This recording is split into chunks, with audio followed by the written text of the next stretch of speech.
So welcome everybody and thank you for attending the webinar. I know you're all very busy and it means a lot to us that you're here today. As you know, we're taking a long, hard look at the way that we do business, how we interact with our partners, and we're working to bring meaningful changes that benefit all parties, with an emphasis on you, the appraiser. So we'll just move to the next slide. So just looking at the agenda today, we're going to do a welcome and introduction to the RPS 4-pillar promise. We're going to have a discussion around TAT definitions, logging and resolving delays, the impacts of those delays on the turnaround times, a small section on RealView and how you can, or how it can help you with your day-to-day photos, and then we'll do a wrap-up with a question and answer period. So we can move to the next one. Apologies. I just want to share with you how RPS ties into the Brookfield group of companies. As many of you know, RPS is wholly owned by Brookfield Business Partners, which is a publicly traded company. Royal LePage is also a part of that family, and more recently Genworth was added, which was newly rebranded as Sagen. RPS will begin servicing a portion of the AMC business for Sagen in the new year. This is very exciting. Sagen is the largest private residential mortgage insurer in Canada. Move on to the next slide, please. So this is our 4-pillar promise. We've sent out a few communications around this and around its importance. But just to sort of reiterate here, we believe that AMCs have an important role to play in the industry. A major part of our responsibility is to support our appraiser partners. Today, not only are we reinforcing our ongoing commitment to appraisers, but we continue to enhance it with our 4-pillar promise, which is collaborating together, learning together, innovating together, celebrating together, and all of those will help us deliver value together. You can move to the next. The delays and TATs. So before we get into the use of delays and their importance, we need to consider how the world has changed. Consumer expectations have increased globally to getting things done more quickly, and it's different than ever before, especially with the acceleration to move to a less social and more digital society, thanks to COVID. Using Amazon as an example, online shopping within the same day or next day delivery in most cases. People are generally expecting things faster and to be much more convenient. That's just the nature of the changing landscape in a digital world. I know I've mentioned this before, but put yourself in the mortgage applicant's position. It's stressful and anxiety-ridden, and even more so when left in the dark. The appraisal piece is often the longest part of the mortgage process. The majority of the other parts have already been automated, and this creates an unusual client expectations that appraisals should move along at the same speed. However, we all know that not all files can be done quickly for any number of reasons. I know it can be difficult, but balancing the need to deliver the appraisal within the client's expectations, keeping quality at an all-time high, and advising the client of any delays is key to providing the best possible client experience. Just before Barend takes over, I just have 2 final comments. Delays really have 2 purposes. 1, communicate with the lender and the AMC, and 2, stop the clock that reports on turnaround times. We want to give you the information you need to manage your files in a way that prevents follow-up emails and calls that take time away from you completing your appraisal files. With that said, I'll kick it over to Barend. Hello, everyone. I just want to start again by also thanking everyone for joining us today. We know that typically December is a slower time, but this has been an unusual year, and it's not as slow as it normally is this time of year. So I want to thank everyone for taking time out of their day to join us. We did get a couple questions before the webinar, and one of them was around appraiser calendars. And so we would like to do a poll question now about your calendar, and we'll bring that up in just one moment. So would you be open to sharing your calendar with us through a third-party technology to help schedule appointments? So we'll give you a few minutes to answer the questions, the 4 options below, and then we can share the results.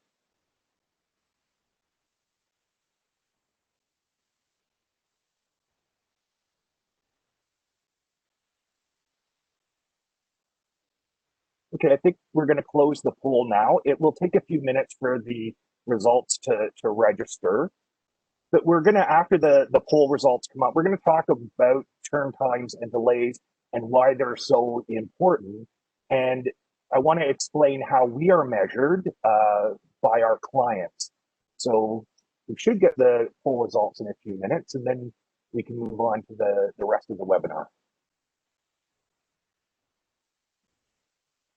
Okay, let me see. So 1 out of 75 that answered, 1% said, yes, this is a great idea. Yes, but at the firm level was 5%. No, but I'd want to see was at 17%. No, let's just keep doing what we're doing for now was at 27%. And we got about half the group that didn't answer. So it doesn't seem like this is an idea that seems to be striking an accord with the group. So, but it's good. It's good for us to know what our network is thinking. So we will we'll move on to the next part of the presentation. So this slide demonstrates how we are measured when we get an order. So when an order is created, we're measured from the order creation to when we assign the order to a firm. And then it changes over to the firm. Then we're measured from when the appointment date has been set. And then from the appointment date set, when did the appointment then take place? And then from there, we're measured on when the report is uploaded. This entire life cycle is what we call the GTAT. So we're measured on without delays being backed out and with delays being backed out. And most of our lender clients will allow us to back out certain delays. So that's why it's important that the correct delay is logged. The last one is the net TAT. Some of the lenders like to measure us on that, which is from the time that the appointment took place to when the report is uploaded. So here are some of the most common delays that are used. Left message for applicant, no reply, waiting for additional information from the lender. That could be a new contact number, purchase and sale agreement. And then now with COVID and the modified full appraisals, waiting for the photos from the applicant. You know, some of the delays that we see that appraisers use is appointment booked at appraiser's availability. Comparable analysis is more complex and it will take some time to complete the report, and technical difficulties, report will be in shortly.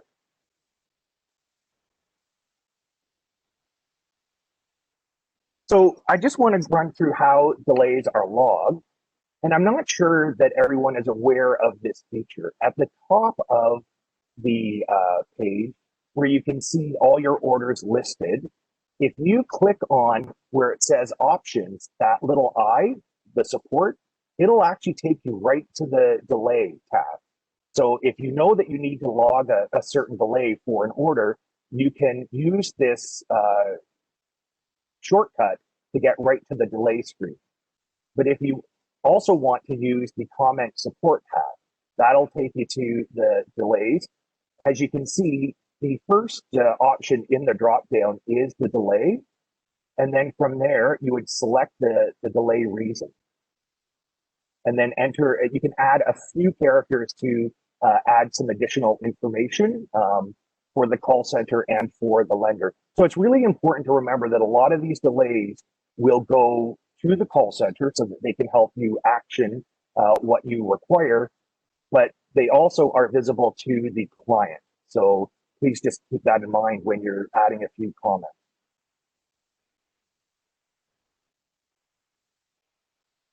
So I know it's a little hard to read here, but these are your delay options.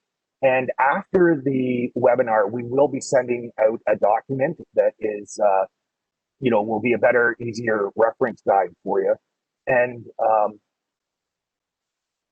so we look at the adjusted turn time, and that's when a delay is logged that is, You're waiting for a callback. That's not the appraiser's fault. So we back that out of the time in the appraiser scorecards, and also the time that we report back to our clients. The delays are time stamped so that it accurately reflects your time working on the file. And so it's really important that the correct delay is logged.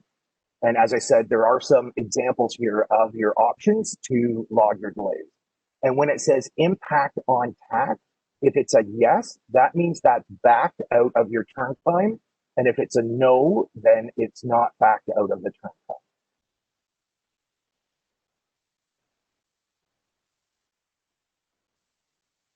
So most delays are actually resolved automatically.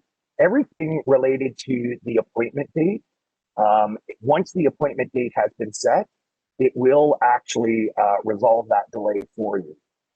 If you are using our RealView product, when the photos are uploaded to the system, that will resolve that delay. But if you're collecting your photos using another option, you can close your delays yourself.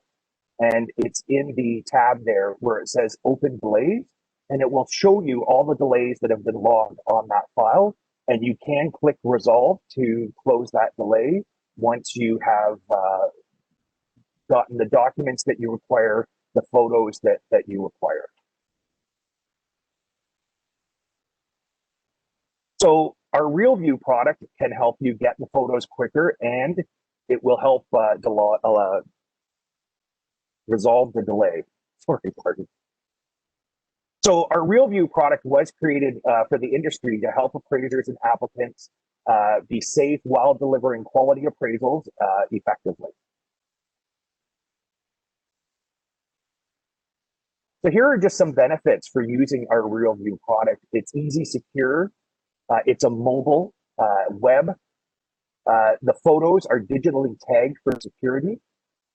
My favorite, for anyone that's been on prior webinars, once the applicant hits complete, it pre-populates the photos right into your photo library in the report. It's process automation. We keep it up to date and secure.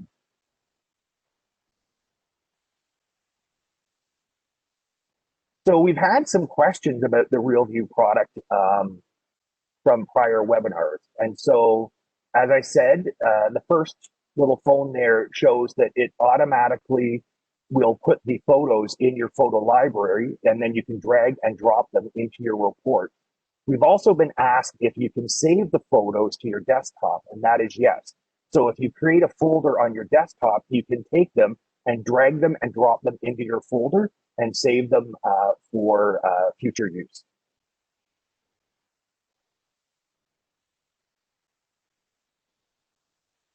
So we're going to open up the chat if you have any questions for us right now.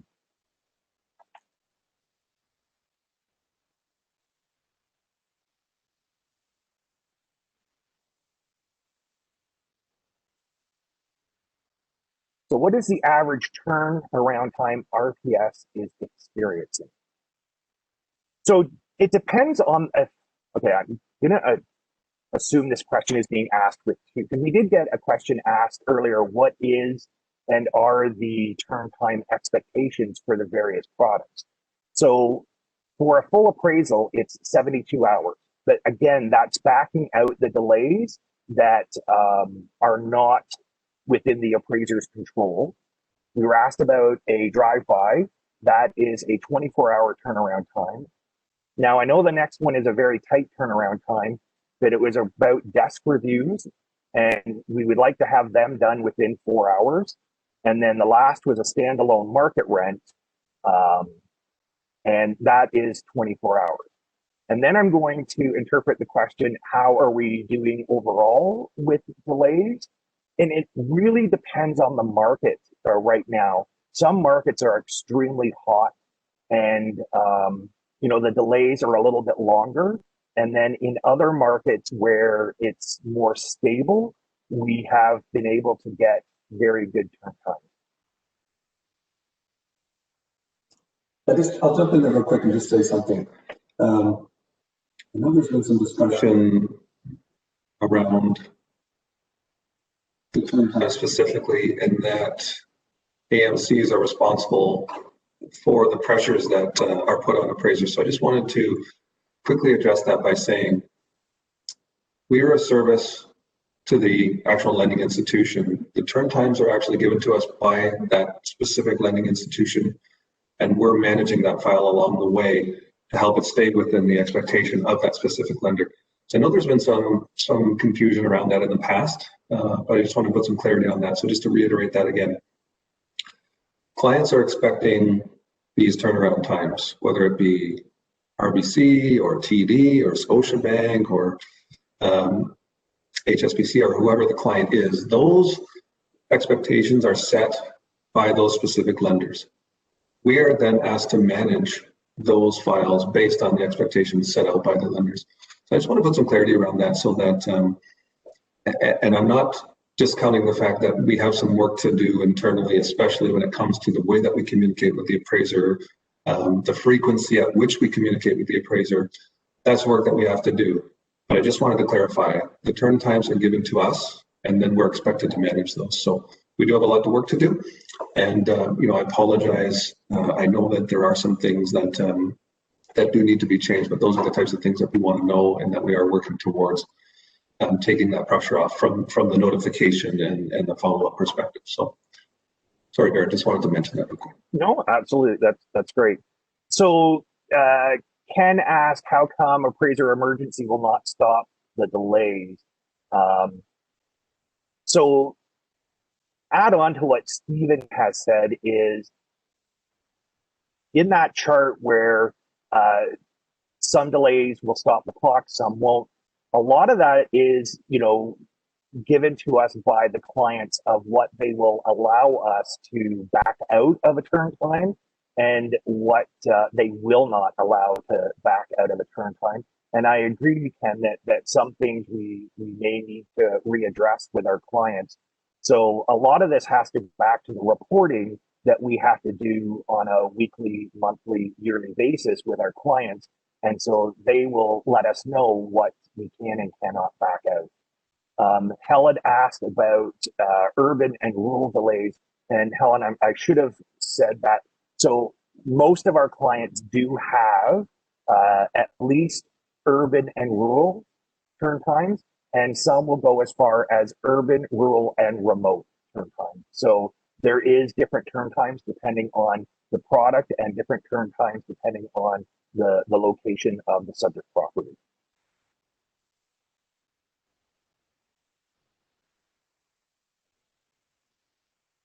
So when a desktop comes in at 8 p.m., are you expecting it by 12 noon the following day? So right now, the turn times that I had discussed are based on a 24-hour clock. So it stops in your market, it would stop at that time.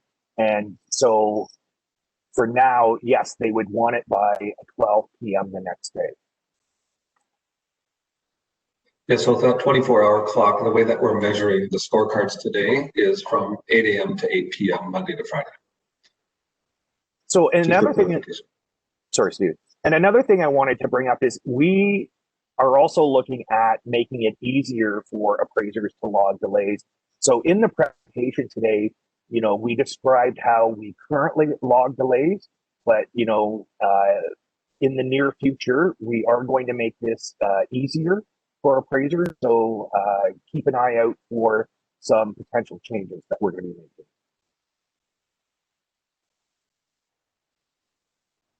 So one of the other questions that we got before the webinar was, can we put a placeholder in for an appointment? And so the answer is yes. So if the admin is going to be putting in a potential placeholder, and then that day and time changes, you just need to make sure that when you change the appointment date in the system, when you get the pop-up that says, did the applicant miss an appointment, that you choose no, because this was a placeholder in the system.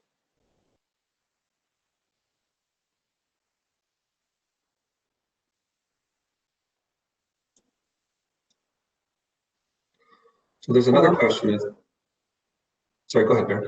No, go ahead, Steve. I was going to say, one of the other questions was, I'm curious why we can't conditionally accept with our best TAT, because we get a lot of pushback on this and it could save so much time on both parties.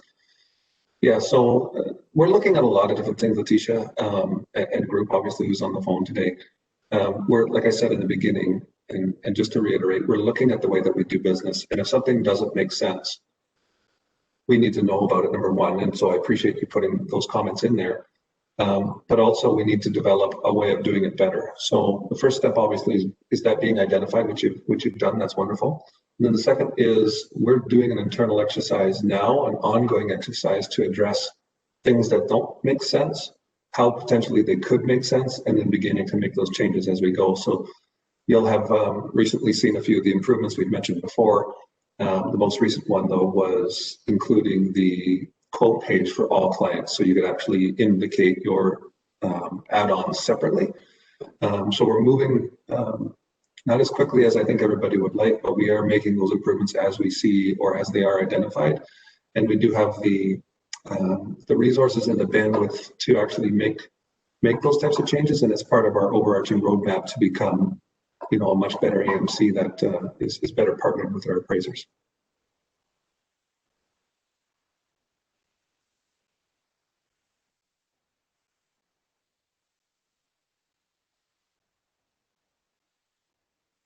Quote options need an other option to type something in. Can that be added?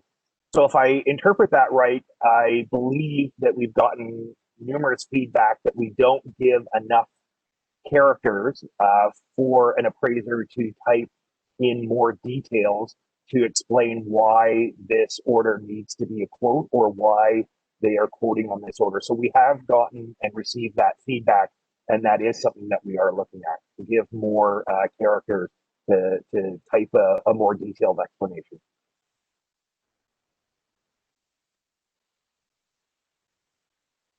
So Barend, there's another one by Chelsea. Is there a time limit to assign an appraiser to a job, which was auto-assigned to the firm before the job goes away with no notice? So the short answer to that is no, but there are certain expectations depending upon the client that the order be assigned as quickly as possible.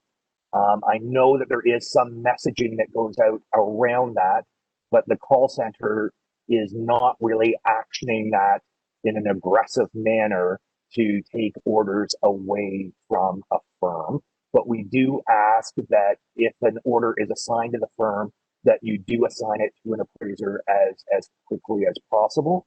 And another thing that we have asked is, we understand that you can't do every order, that there are going to be times that you need to decline an order.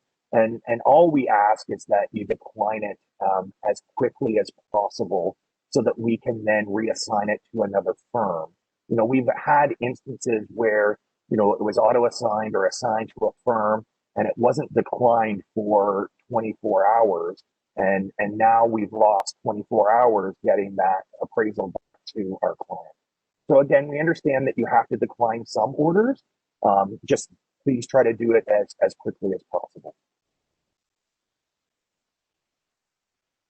Perfect. And Mike Chuckaluk, I do know what you're saying. And so we are exploring some other things as far as the quote process goes. Like I said, we just implemented the ability to actually add your add-on fees for all lenders, which is a big step in the right direction, obviously. So we'll continue to look at how we can enhance that particular part of the fee add-on process of the appraisals. So yeah, absolutely, we continue to look at that. We are making strides.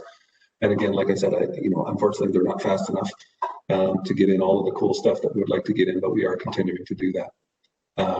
From David, what sort of volume do you anticipate from Genworth, now renamed Sagen? So they've taken the Gen from Genworth and they've added an essay on the beginning, so it's Sagen. And I would say, I can't speak specifically to volume, but I would anticipate, given the arrangement, obviously, with them being part of the Brookfield company, the fact that we will be doing business with them, I would imagine it would be, I can't say specific numbers, but the volume will be a good amount of volume, I would say. So as mentioned, and I don't know who you do, if you do work or if any of the appraisers on here do work for Genworth throughout the other AMCs, but they are the largest private mortgage insurer in Canada, so the volume from Genworth overall is quite high. So.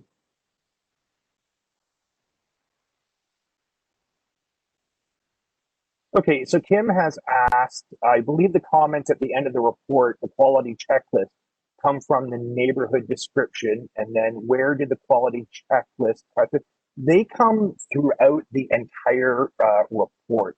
So depending on the client, the questions may vary. So these help with the underwriting of the file.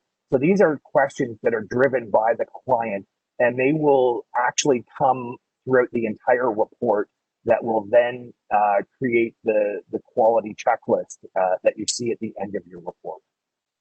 So they don't just come from one specific area, they come from multiple areas within the report.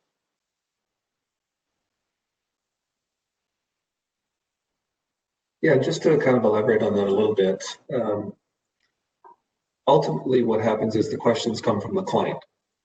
So the client will need to know something that hasn't been included in the appraisal in some form or fashion that they need to move a deal forward with their underwriting stages. So they have specific rules that they abide by when underwriting and then loaning on a particular piece of real estate. Now, if we incorporated every single question that every single lender had into a form, it would become an extremely lengthy form. So a way around that is adding these questions that are lender specific in most cases, where the lender has chosen to incorporate that technology into the forms to capture some information that the forms don't actually capture. So that again, it's a lender requirement that we incorporate those types of things into the forms so that they can have a much more efficient and faster underwriting process, so that they can get money again to that very anxious applicant waiting for funds for whatever reason, a home equity line of credit, a purchase, a refinance, or whatever it may be. So those are where they come from and what they're used for. So I don't see any other questions in the Q&A. So I think we'll wrap it up for now. And as we said in the presentation, we will be sending out a document. We'll send out a document to show the delays that can be used and how to use the delays. Well, Barend, can we touch on one more thing just before we run out of here? There was one other question that was added about comment in the information section from the agreement of purchase and sale. Do you want to quickly address that? We do have a drop down specific to that, as opposed to the one that maybe has been used by some of the appraisers. So if you don't want to touch on that real quick. Yes, I'm just going to go back to it.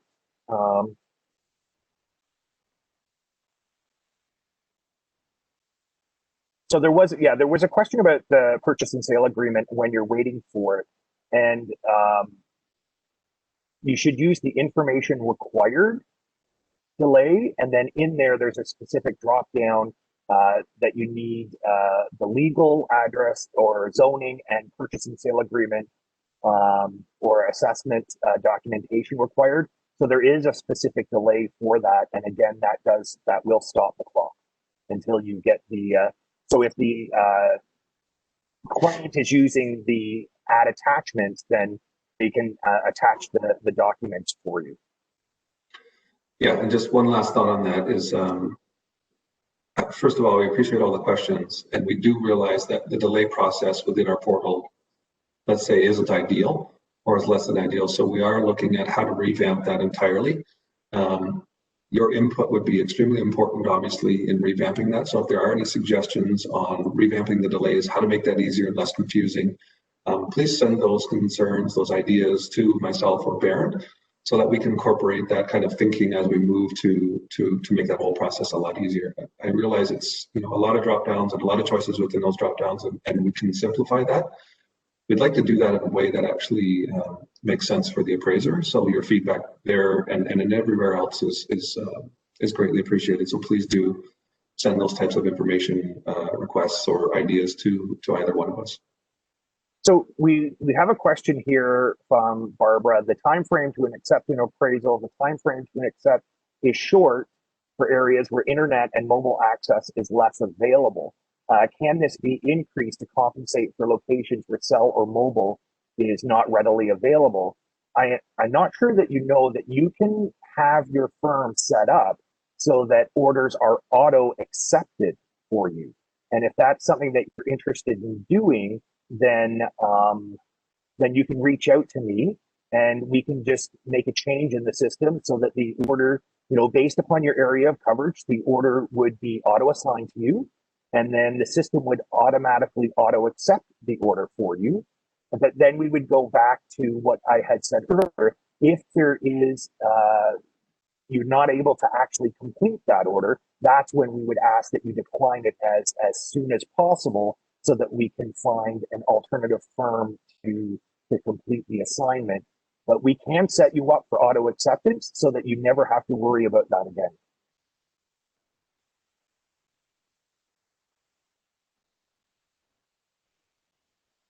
So I see that there are more questions here, and our marketing team can pull these questions from the webinar. And over the next few days, we will reach out to you individually and answer your questions that you have asked for the ones that we were unable to get to during today's webinar. And again, I want to thank everyone for joining us. If you have any follow-up questions, you can reach out to me directly.